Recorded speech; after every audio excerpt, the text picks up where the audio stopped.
This is a Velma teammate tier list that I'm creating. It is with the intent and the idea of assuming and thinking of what is going to be the best character, best duo to play when you're playing Velma, you yourself or your teammate. What character is best for you to play when your teammate mains Velma? From the start, I'm kind of just going to pick the generally best ones, which I'm going to say is Iron Giant and Superman. I think both these characters do incredibly well. The biggest reason, main perks for Velma, is that you're able to stack gray health, and with gray health you're able to simply make your ally more tanky. All those bonuses with these characters that already have a lot of armor abilities just allows them to be incredibly much better and do incredibly much more. And another one that I think is really good would be Wonder Woman, so I would put her in A, simply not an S tier, because right now, as of this meta, Wonder Woman isn't as great. She does pretty good with Velma, but because she lacks kill opportunities or kill options, she sometimes isn't as reliable, but she does really good in the sense of like punishing or protecting the Velma while the Velma is trying to set herself up to be able to do as much damage as possible, which is on norm like 400 damage, which is a lot. And considering Wonder Woman does very little damage, you yourself are always going to be in a very good spot. Let's do Finn. Finn is an assassin character that is really good right now. He is always very engaging and very offensive. I'm putting everything under Wonder Woman simply because I'm basing it off the concept that of how I expect Wonder Woman to get buffed or to simply become better. So overall as a character, I think Wonder Woman will eventually be better with Velma, simply because support and tanks tend to do the best generally. Not always. Sometimes like the players or team play or the way team mechanics work, right? But do be aware, the reason Finn is so high, even as an assassin, is because he himself is a very constantly engaging and is very offensive and it's very aggressive. Velma does rely on that and does need that to have a teammate that's able to commit kills, commit to being able to get a lot of knockouts, and that is what Finn is able to do. And another one that is able to do that very well is Taz, as well as I would say Batman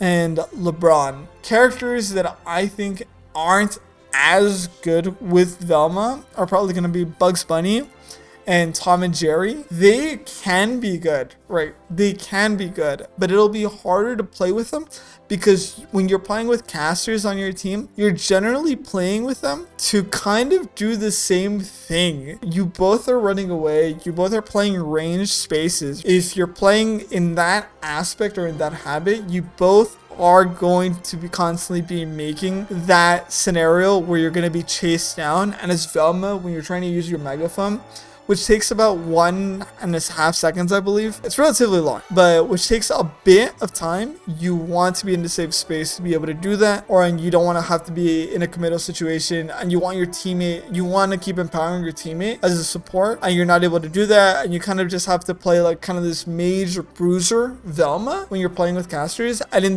those cases, I would simply ask you to just play like a bruiser mage instead of just playing Velma. Shaggy, I think, does pretty good with Velma. I would say a little bit less than Taz, but Taz, Shaggy, kind of interchangeable here. Jake the dog is relatively good as a bruiser and has a lot of tank reliance in his kit and a lot of engage, but he himself does not necessarily push up that much with it. And I would say Jake kind of struggles to really help Velma out in some cases, simply because Jake is kind of a mid-range going in and out. I'm going to put C tier. The supports, Rain Dog and Steven Universe, don't complement Velma well.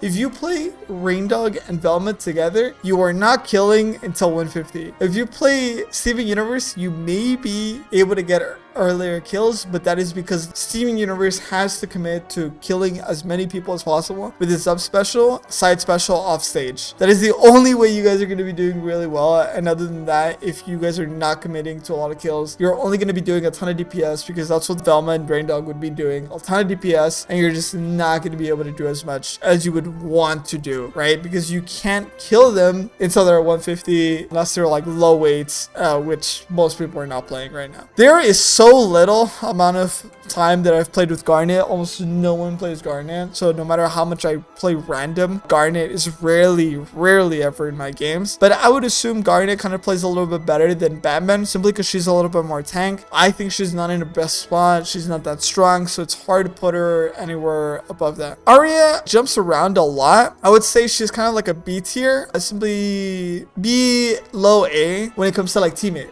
Velma. Remember, constantly remember, I'm talking about like as a teammate, not talking about these characters as to like how they are as a kid. Bugs Bunny as of right now is probably one of the best characters in the game, and I put him in B tier. Be aware, I'm just basing this off of the best combination that you can play with Velma.